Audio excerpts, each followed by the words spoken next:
Paz do Senhor. A paz. Amém. Amém. Estou muito feliz, honrada e um pouco temerosa. Esse mix de emoções. Estava contando para o meu filho, né? A primeira vez que eu vou pregar na igreja, eu preguei uma vez só. Mas eu era muito novinha, não lembro se eu tinha 18, 19 anos. E aí eu comentei com a minha irmã, falei, mana, não prego. Ela falou, como não? Todo domingo, todo culto você prega. Eu falei, é diferente, né? É diferente se consagrar ao Senhor e ter a responsabilidade de compartilhar o que o Senhor coloca no nosso coração, num momento específico, numa temática específica, e estar aqui na frente com essa responsabilidade é diferente, mas eu estou muito feliz com o Senhor. Vamos abrir nossas Bíblias hoje em Lucas 10.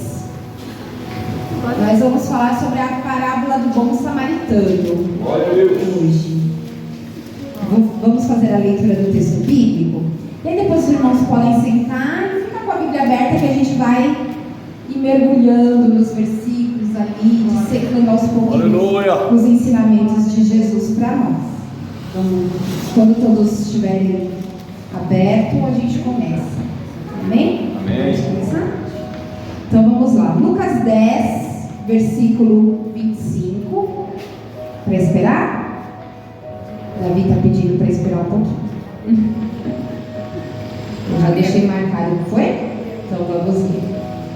E eis que se levantou um certo doutor da lei, tentando e dizendo: Mestre, que farei para herdar a vida eterna? E ele lhe disse: Que está escrito na lei? Como lês?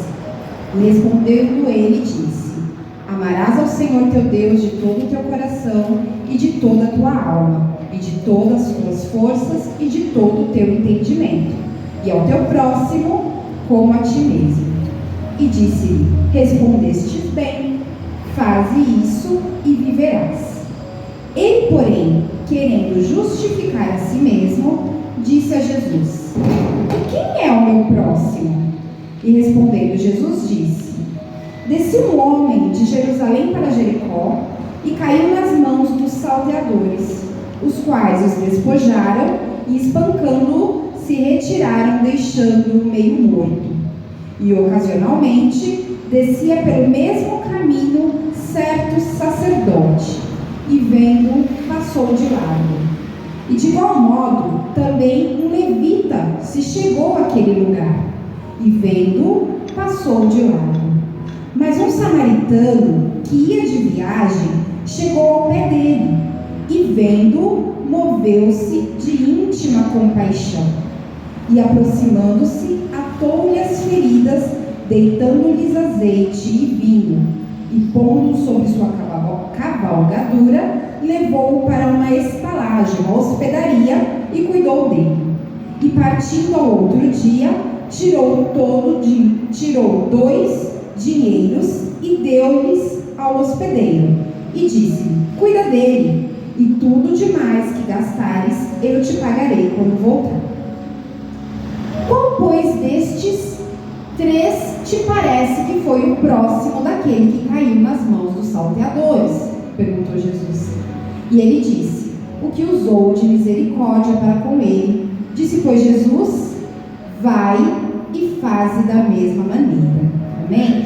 Vamos sentar e aí a gente vou compartilhar com os irmãos o que o Senhor me ensinou no estudo dessa parábola. Essa parábola particularmente é uma parábola que eu gosto muito.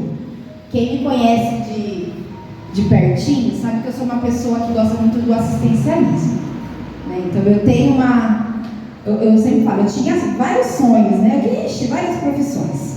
Uma delas, dentre tantas que eu pensei em ser, eu queria ser o médico sem fronteira. Sempre tive, né, comentava, queria ser médico sem fronteira, viajar pelo mundo, ajudando as pessoas, levando a palavra. Acho que já estava aí, né, o desejo de fazer missão. Mas não aconteceu, e o Senhor nos coloca, né, de outras formas para ajudar as pessoas. Não precisa ser longe, né, irmãos? Às vezes próximos da gente. Mas olhando a parábola como um todo, apesar de existir aqui um assistencialismo, uma assistência social, uma caridade, ela não é uma parábola que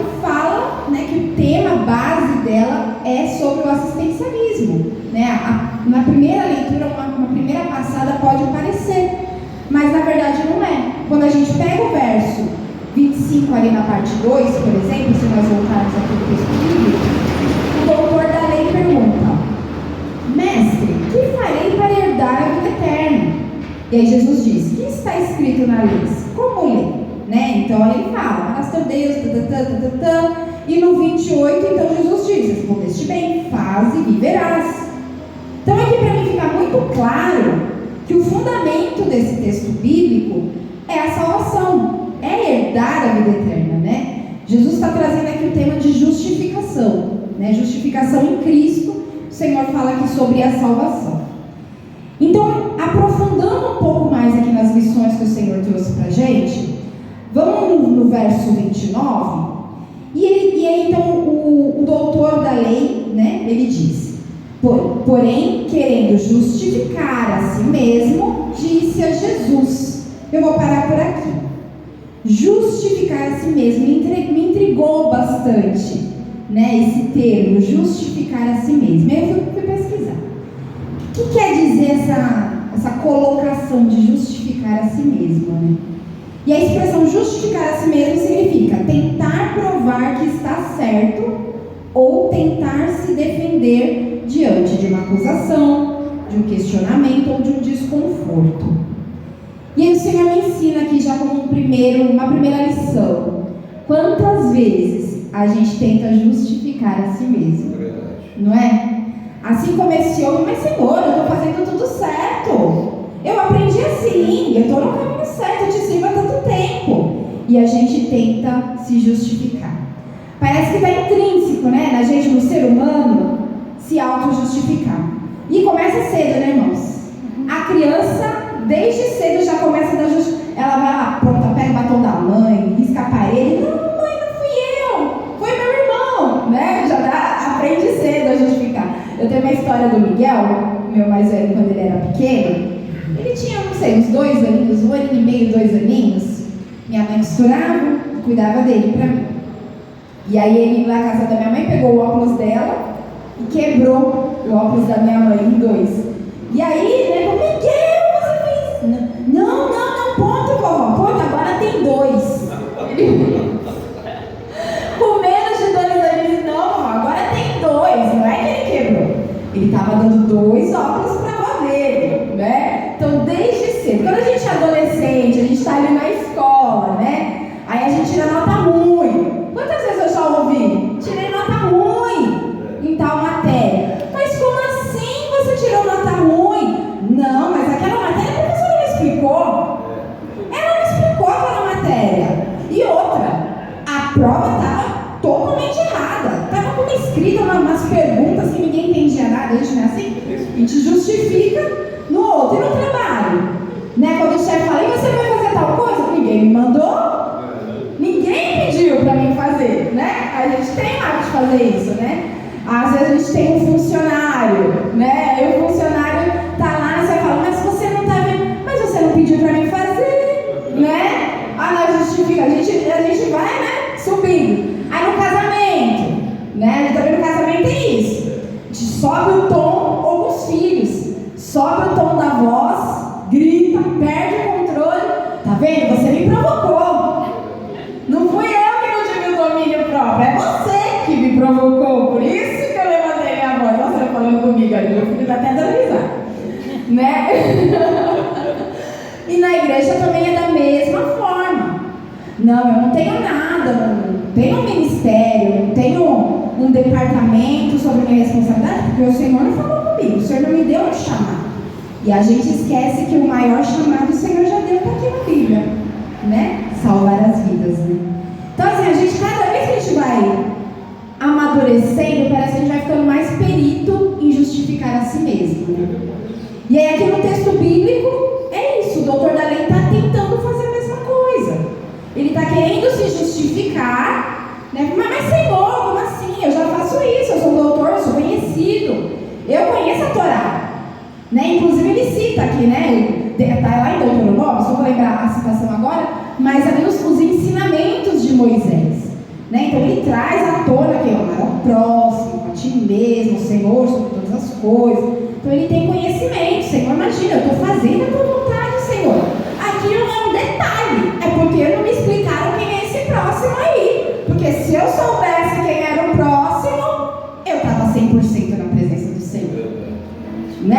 É isso que ele quis dizer. Então, Jesus ensina para ele e para nós, né, o que é ser justificado em Cristo. O que é ser justificado em Cristo? E lá em Romanos 3:23, vou ler rapidamente, se vocês não quiserem abrir a Bíblia, se conseguirem aí, diz 3:23-24. Pois todos pecaram e carecem da glória de Deus, sendo justificados gratuitamente por sua graça, mediante a redenção que é em Cristo Jesus. E Romanos 5:1, justificados, pois, mediante a fé, temos paz com Deus por meio do nosso Senhor Jesus Cristo. Então, o que é a justificação? Justificação é o ato que Deus declara uma pessoa justa, mesmo ela sendo pecadora, mesmo ela não merecendo, por meio da graça de Cristo Jesus. Então não sou eu que me justifico, é Deus quem nos justifica. O Senhor ensina isso, aquele doutor da lei. E aí, voltando ao verso bíblico, do verso 30, Jesus então começa a parábola, né? E aí, resposta ao doutor da lei que perguntou, né? Quem é o meu próximo, então? É porque de resto eu estou certíssimo, é que ninguém me ensinou quem é o próximo. Então, quem é o meu próximo? E aí Jesus diz, desce um homem de Jerusalém para Jericó e caiu nas mãos dos salteadores. Irmãos, vou fazer um parênteses aqui, que aqui eu acho interessante trazer um pouquinho de contexto histórico e cultural. Naquela época, a estrada que ligava Jerusalém a Jericó era íngreme, era uma descida. Era uma estrada romana, né? Tinha sido feita pelos romanos, mas era numa localização que tinha muitas montanhas, né? Tinha muitas montanhas. E era íngreme a estrada. Então era muito propícia para que caravanas, né? Os salteadores, os ladrões, armassem emboscadas. Né? Então eles ficavam escondidos ali entre as montanhas, os vales ali, e vinham e salteavam as pessoas. Tanto que muitos teólogos, historiadores, acreditam que esta parábola pode ser real e não fictícia.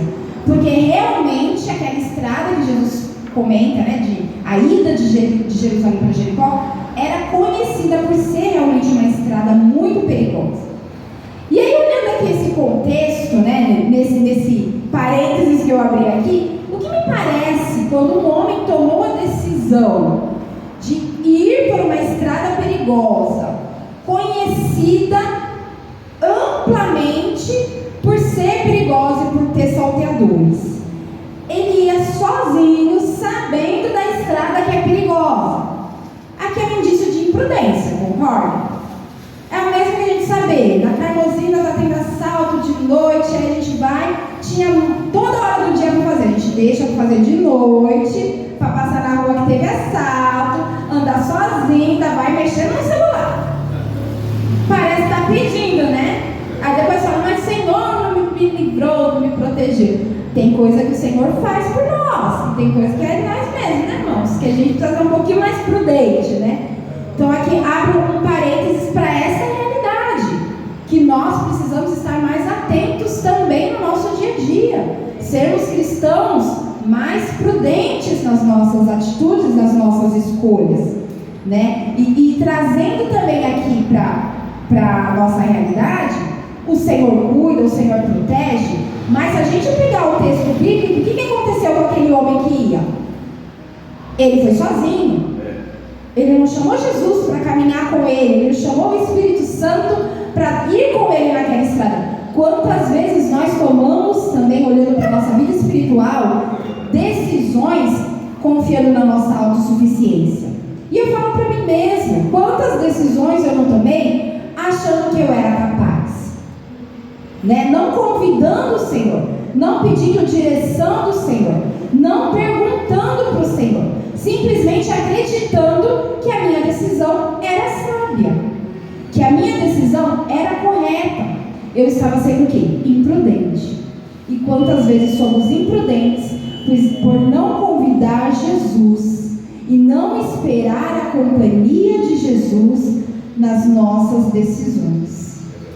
As nossas decisões precisam ser pautadas pela direção do Senhor, né?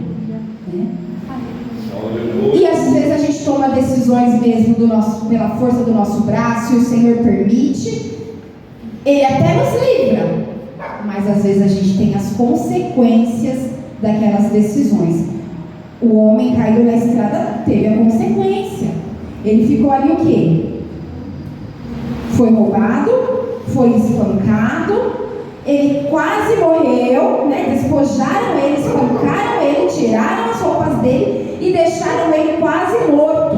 No versículo 30, parte 2, retrata como ele ficou. Ele ficou praticamente morto. Então, irmãos, né, fechando parênteses, vamos vigiar com as nossas decisões, vamos ser mais prudentes, vamos convidar ao Senhor a estar à frente das nossas decisões, né? Vamos entender que quando tomamos decisões pelas nossas próprias vontades, corremos um grande risco de sermos assaltados. E a gente pode, né? E a filosofia do ladrão né? O que é teu, é meu. Então eu vou roubar. O ladrão não pensa assim, que é dele, né? Conquistou com tanto sacrifício, pagando 10 vezes o celular. Não. É dele, mas eu quero, eu pego. E o diabo tem essa mesma mentalidade. É dele, ele é de Deus, mas eu quero. Então eu pego. Eu vou tentar pegar. Né? Então não vamos. Eu sempre costumo falar muito. Eu acho que eu gosto tanto de parábolas, que eu sou cheia dessas parábolas em casa, cheia de simbolismo. Eu sempre falo, pra que eu já tenho tanto trabalho, tanta coisa que a gente tem que fazer na nossa vida? Pra que eu vou ajudar o diabo? Ele tem o trabalho dele, deixa ele trabalhar no trabalho dele, eu vou trabalhar no meu trabalho. Parece que às vezes a gente ajuda ele a nos prejudicar, né? Pra gente estar fazendo um favor. Então o que a gente tem que fazer? Fechar as brechas, né? Não dar espaço para sermos roubados. E olha que nós estamos sendo roubados, irmãos. E às vezes o roubo, ele é leve, ele é pequeno. Às vezes o roubo nos deixa destruído, nos deixa na sarjeta, igual deixou aquele homem caído na estrada. Mas às vezes o roubo é sutil. O roubo, ele é parcial. Ele vem e a gente não percebe. Hoje nós somos roubados o quê? A nossa comunicação está sendo roubada. A tecnologia é uma bênção, é muito boa, ajuda muito a gente, mas ela também desfavorece. Hoje em dia, e eu falo pela minha casa, eu falo por mim mesmo, o Senhor falando comigo também aqui hoje. Quantas vezes vivemos cada um no seu mundo, dentro da sua própria casa? É o que? Estamos sendo roubados, estamos permitindo que nos roubem a nossa comunicação, que roubem o relacionamento familiar, que roubem o relacionamento de filho, de filha, de pais, de esposo, de esposa. Quantas vezes a gente fala, não vou mandar uma mensagem não, não vou ligar não, depois eu vejo isso. Estamos o quê? Sendo roubados, permitindo roubo. Quantas vezes estamos sendo roubados do nosso tempo? A gente quer abraçar o mundo. Eu sou uma que estou inquieta, estou caçando o que fazer. E aí eu aprendo, aqui tem uma frase que eu ouvi de um filósofo suíço, e ele fala assim, deixa eu achar até aqui para falar certinho. Estamos cada vez mais ocupados com as coisas importantes e sem tempo para o que é essencial. E é verdade, irmãos. E é verdade. Isso é no mundo, isso é na igreja, isso é nas nossas casas. A gente está cheio de coisa importante para fazer e a gente precisa fazer. A gente tem que fazer mesmo. Mas a gente precisa ter o discernimento espiritual para entender o que é essencial de Deus para a nossa casa, para a nossa família, para a salvação da nossa casa e da nossa família. Porque o diabo está aí tentando roubar nossa comunicação, tentando roubar nosso tempo, tentando roubar nossa paz. Quantas decisões a gente toma e depois a gente não tem paz. Depois a gente fala, nossa, eu não tenho paz, eu não consigo dormir, eu não consigo comer, eu não consigo... Mas quem tomou a decisão? Então vamos ser prudentes, meus irmãos. Fechando parênteses aqui do que a gente aprende, voltando para o texto bíblico, lá no verso 31, então Jesus começa né? O sacerdote ia pelo caminho, ocasionalmente, viu aquele homem, né? Ele passou de largo. E aí aqui, irmãos, pode parecer até um pouco controverso. Controverso é o que eu aprendo, né, quando eu leio essa passagem. Estudo o texto, estudo a cultura, né? A gente entende qual era o ofício do sacerdote. Ali ele, né, estava indo para Jerusalém. E aí aqui eu penso assim, por que ele não ajudou aquele homem? Por que o sacerdote não ajudou aquele homem? Será que o sacerdote era mau? Será que ele tinha um coração maldoso? Ele era ruim? Eu não enxergo dessa forma, né? Ele era conhecedor da palavra de Deus. Ele era um judeu que obedecia, temente à palavra de Deus. Então, para mim aqui eu entendo que por ele, o grande problema e controverso é que ele errou e ele pecou por ser muito fiel a Deus. É controverso. Mas o pecado dele foi ser fiel demais a Deus. E às vezes a gente também peca dessa forma, né? Vão ter momentos em que a lei de Deus é igual a lei da física, né? A lei da propulsão, né? E a lei da gravidade, né? Então, quando a gente lança algo para cima, é a lei da propulsão que está acontecendo. O objeto sobe e ele vai contra, ele se sobrepõe à lei da gravidade, né? Que é o que mantém que bota as coisas para baixo. Mas ao mesmo tempo que uma hora acaba a lei da propulsão, em algum momento a da gravidade vai acontecer. Aquilo vai voltar, aquele objeto vai descer. E na nossa vida é da mesma forma.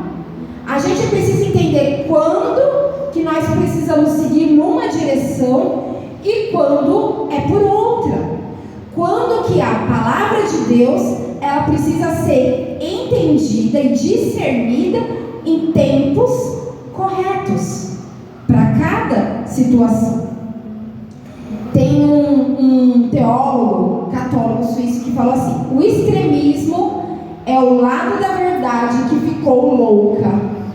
Olha que verdade isso. O extremismo é o lado da verdade que ficou louca. Nós não podemos ser extremos, irmãos. E eu aprendo com Jesus aqui, com a postura do sacerdote, que o cristão precisa ter uma vida equilibrada. Não dá para ser 880. Não dá para ser de direita ou de esquerda.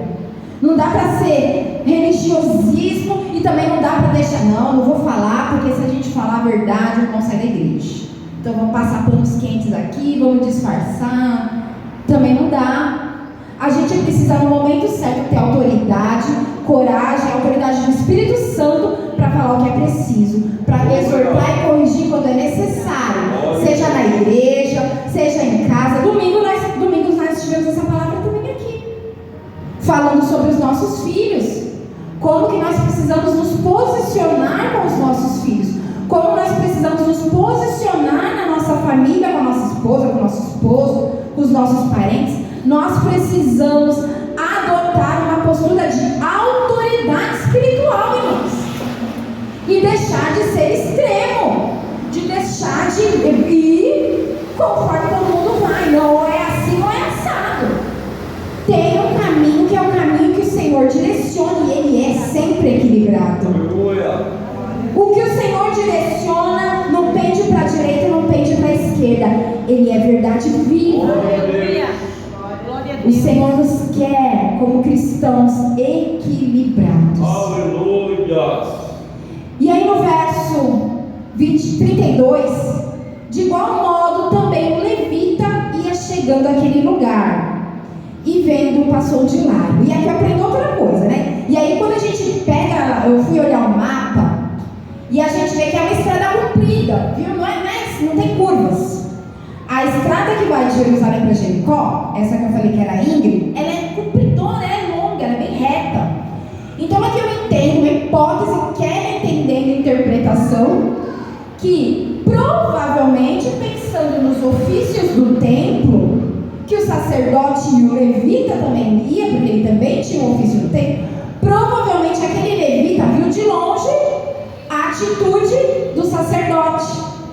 O sacerdote não podia chegar perto, não podia se contaminar, não podia tocar em sangue, não podia tocar em morto, porque ele se tornava impuro e não ia poder realizar o trabalho sacerdotal no templo. E o levita provavelmente viu de longe, porque é uma estrada enorme, irmãos, tem 24 quilômetros, uma estradona. Então, provavelmente ele quer, até às vezes por curiosidade, chegou um pouquinho mais perto, deu aquela bisolhada, deu aquela olhadinha, mas tomou a decisão de não ajudar. E aqui a gente já tem um outro problema, que talvez não seja um extremismo. Aqui, a minha interpretação que o Senhor colocou aqui no meu coração, para aquele levita, 2 pontos. O primeiro, mau exemplo na fé pode até ser argumento, pode até servir de tentativa de justificação, mas não nos justifica em Cristo. Então, quantas vezes a gente fala, mas é porque lá na igreja, aquele pastor, aquele diácono, aquele irmão, faz desse jeito, por isso que eu faço, fui ensinado assim, mas a palavra de Deus está aqui para todos, irmãos. Não é igual antes, que as pessoas não tinham acesso, hoje nós temos acesso. Então, maus exemplos, seja de pai, não, porque meu pai me deu amor. No direito a gente vê muito isso, na psicologia forense a gente vê muito isso. Não, porque matou os pais, porque os pais trabalhavam muito, não dava carinho, não dava amor para aquela coisa, as pessoas vão tentando justificar, a gente tenta sempre trazer justificativas, mas para o cristão, mau exemplo na fé não é justificativa em Cristo para a nossa salvação, porque o Senhor já nos deu o maior exemplo, e o Senhor já nos orientou a quem seguir e a quem nós devemos espelhar, quem nós devemos parecer, e nós devemos parecer com Cristo. Aleluia. Nós devemos buscar o caráter de Jesus, não é de exemplo de homem nenhum, irmãos. Não é porque o sacerdote está errando que eu sou levita, eu vou errar junto. Eu vou fazer o que o Senhor me direciona a fazer, conforme a sua palavra, seguindo o seu exemplo, mirando o seu caráter. É isso que o Senhor quer de nós. E além disso, aquele levita tinha um compromisso. Assim como o sacerdote, ele também tinha um compromisso no templo. Ele era responsável por expiar os pecados através do sacrifício ali no templo, matar o cordeiro, levar o sangue para ser queimado no altar. Então, o que eu aprendo aqui também? Que ele tinha um ofício, porém, esse ofício, que hoje nós podemos chamar de obras, não servem de nada se for à custa da fé, se for à custa do amor. E aqui eu aprendo que para o levita faltou sim amor, para o levita faltou compaixão. Lá em Romanos 13:10 diz: o amor não faz mal ao próximo, de sorte que o cumprimento da lei é o amor. Qual é a maior lei? É o amor.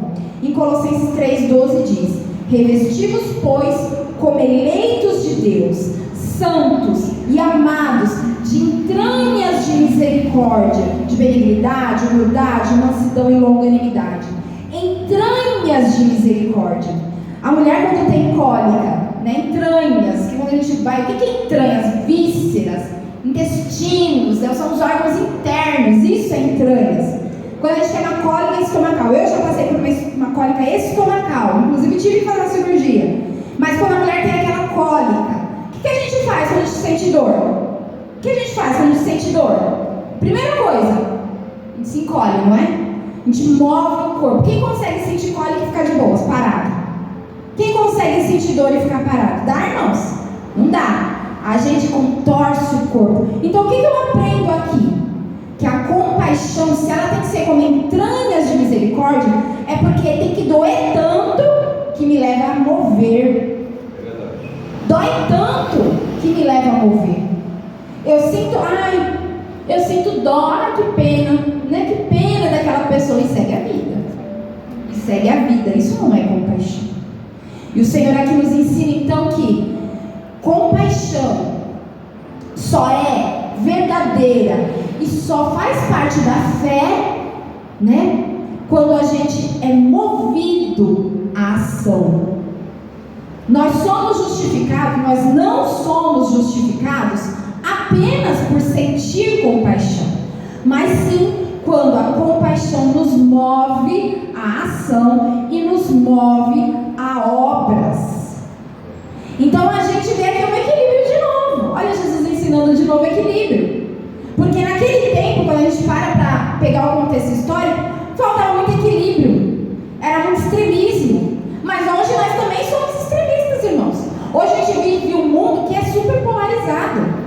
É um matando, mata do Palmeiras porque torce pro Corinthians. Mata do Corinthians porque torce do Palmeiras. Mata o presidente de direita porque é o presidente da esquerda. Mata o deputado não sei o quê porque é o deputado de...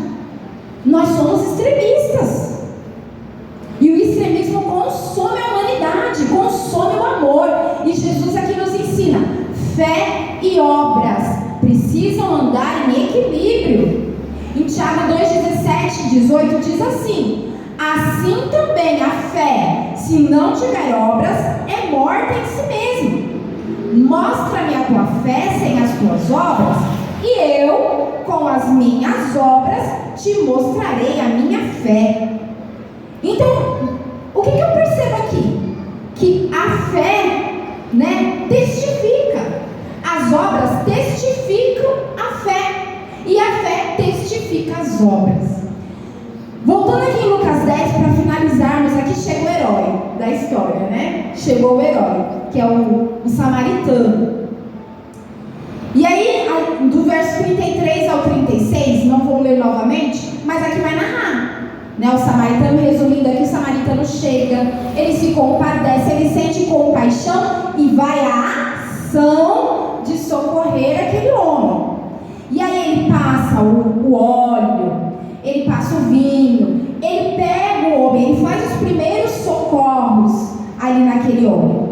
Ele põe o homem na cavalgadura dele, no cavalo dele, no jumento dele, em quem ele estivesse ali montado, e leva ele até a hospedaria para ser tratado. Ele paga para que aquele homem seja tratado. E ele fala: olha, eu vou porque eu tenho uma missão, mas quando eu voltar, se tiver algo ainda que eu tenho que pagar, eu vou restituir. Eu vou restituir e pago você quando eu voltar. E aí, fazendo aqui um depara, né? A gente tentar entender quem é quem nessa história. Vamos tentar decifrar quem é quem aqui nessa história. E a gente aqui entende que a última pergunta que o doutor da lei lá fez para Jesus foi, lá no verso 29, ele fala, né? Quem é o meu próximo? E aí Jesus responde no 36. Quem te parece o próximo daquele que caiu nas mãos dos salteadores? Pegaram a charada aqui? O doutor pergunta: quem é o meu próximo? Jesus fala: quem te parece o próximo daquele que estava na estrada? Então, quem era aquele que estava na estrada? Caiu, quem estava sendo representado ali? Vocês pegaram a charada? Sabem quem é? Jesus estava mostrando para o doutor da lei que ele era o homem caído na estrada, na analogia, na parábola. Ele era o homem caído na estrada. Jesus era, simbolizando aqui, o samaritano, que é quem foi socorrer. E aí aqui, para a gente finalizar, aprenda algumas coisas com o Senhor, com o que o Senhor mostra para a gente nesta analogia. Primeiro, Jesus estava sendo representado por samaritano, certo? Então, por fim, o doutor da lei pergunta quem é o próximo e quem ele deve ajudar, né? Ele fala: Senhor, então quem é o meu próximo para me ajudar? E Jesus nos diz o quê com isso aqui? Jesus ensina que é ele que precisa de ajuda. Concorda? Se ele era um homem caído na estrada, quase morto, mas ele achava o quê? Que ele estava, ó, jóia com Deus. Eu estou 100%, Senhor, quem eu preciso ajudar? E Jesus está mostrando para a gente, quando a gente pensa que a gente está 100% com Deus, o Senhor fala: você que precisa de ajuda.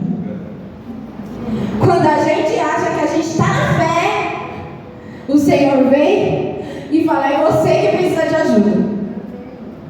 Nós estamos constantemente precisando da ajuda de Jesus. Nem por isso nós vamos deixar de ajudar o próximo. Mas não é com aquele sentimento de que eu estou bem, deixa eu ajudar alguém. Não, é com o sentimento de que eu não estou bem, preciso de Cristo, mas ainda vou continuar ajudando o meu próximo. Aprendo também que quem foi que prestou o socorro para aquele homem que estava caído na estrada? O samaritano. E na cultura judaica, samaritanos e judeus, inimigos. Os judeus preferiam acariciar porcos do que tocar em samaritanos. Né? Então existia ali uma rivalidade muito grande. Então o que eu aprendo com o Senhor? Que não vai ser do meu jeito. Não vai ser como eu quero ser ajudado. O Senhor não vai mandar meu melhor amigo para me ajudar. O Senhor vai mandar quem Ele quer, quando Ele quer, da forma como Ele quer. E muitas vezes contrariando a minha vontade. Geralmente é contrariando a nossa vontade. E aí, aquele homem que estava na dependência de ajuda, ele pergunta, né, como eu posso ser salvo, né? Ele pergunta a Jesus, mostra, né? Eu estava quase morto, de que forma que ele podia ser salvo, né? Nessa analogia, ele estava ali, o que ele podia fazer para ser salvo? Nada. Ele estava quase morto. Só restava ele o quê? Aceitar. E o Senhor me ensina que a gente precisa aceitar, nada mais. Porque se a gente aceitar, a gente já faz um grande favor para o Senhor, que é não atrapalhar. Que a gente costuma, às vezes, nem aceitar e ainda atrapalhar. Então, para aquele, né, eu fico me imaginando, pensa quando ele foi lá para a hospedaria, e aí ele começou a recobrar a consciência, e a cuidadora dele falou, olha, foi um samaritano que te trouxe aqui. Imagina a revolta daquele judeu. Mas como assim, um samaritano tocou em mim, me trouxe aqui? Não é? E a gente costuma fazer assim. Não, mas de fulano eu não aceito ajuda não. De ciclano não. Desse jeito eu não quero. E o Senhor está falando que vamos parar de atrapalhar os planos do Senhor e apenas aceitar a sua vontade. Vamos ser esse cristão que aceita a vontade, a direção, o caminho que o Senhor nos coloca. Eu também aprendo que quando Jesus salva alguém, Ele trata a emergência. Né? Ele estava emergencialmente quase morto ali na estrada. O Senhor trata. Passou o azeite, passou o vinho. Mas o que o Senhor faz depois? Ele pega e leva para onde? Para a hospedaria. Hospedaria naquela época não é igual hoje, que tem um hotel em cada esquina, né? A gente anda meio passo, tem um hotel no centro da cidade, então, que mais tem concorrência, né? Naquela época não era assim, não. Era uma hospedaria, quilômetros de estrada, dias de caminhada nas estradas. E nas hospedarias, não era hospedaria de judeu, de samaritano, de mulheres da vida. Não, era hospedaria que ficava todo mundo ali. Então ele levou ele para a hospedaria e lá tinha judeu, tinha viajante, tinha samaritano viajante, tinha galileu, tinha prostituta, tinha mendigo, tinha gente pobre, tinha gente rico, tinha todo tipo de pessoas. E eu aprendo aqui nessa analogia que o que é a hospedaria? É a casa do Senhor. Na casa do Senhor tem todo tipo de pessoa. Concorda? E o Senhor traz para a hospedaria quem está precisando mesmo. Aleluia.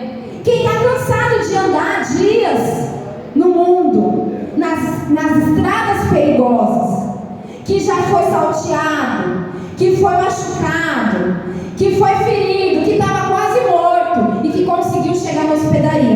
E quantas vezes a gente acha ruim de quem está na hospedaria, se esquecendo que nós mesmos somos necessitados e carentes da hospedaria.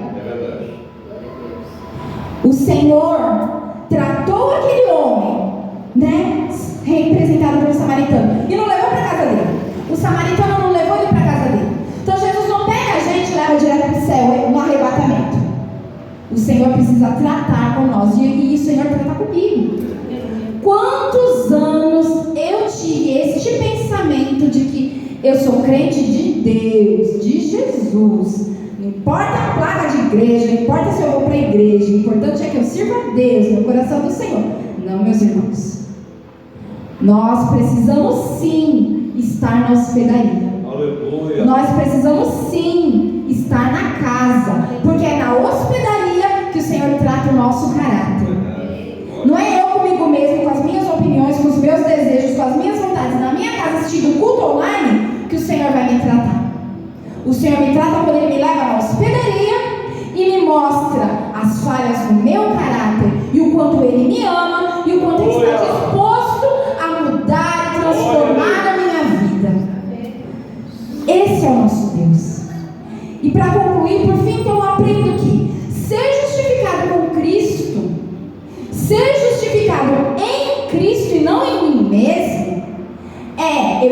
que eu não estou pronto. É entender que eu não estou pronto, que eu não estou certo, eu não estou 100% com Jesus, mas que eu estarei constantemente aprendendo com o Senhor. Eu reconheço isso, que Jesus, e eu convido o Senhor para fazer parte desse processo comigo, para o Senhor estar nesse caminho comigo. Eu aceito ser guiado, eu aceito ser cuidado, eu entendo que o Senhor precisa me colocar no lugar para ser tratado. Eu vou e eu tenho uma vida equilibrada na presença do Senhor. E era isso que o Senhor colocou no meu coração e eu gostaria de compartilhar com a igreja em nome de Jesus. Amém.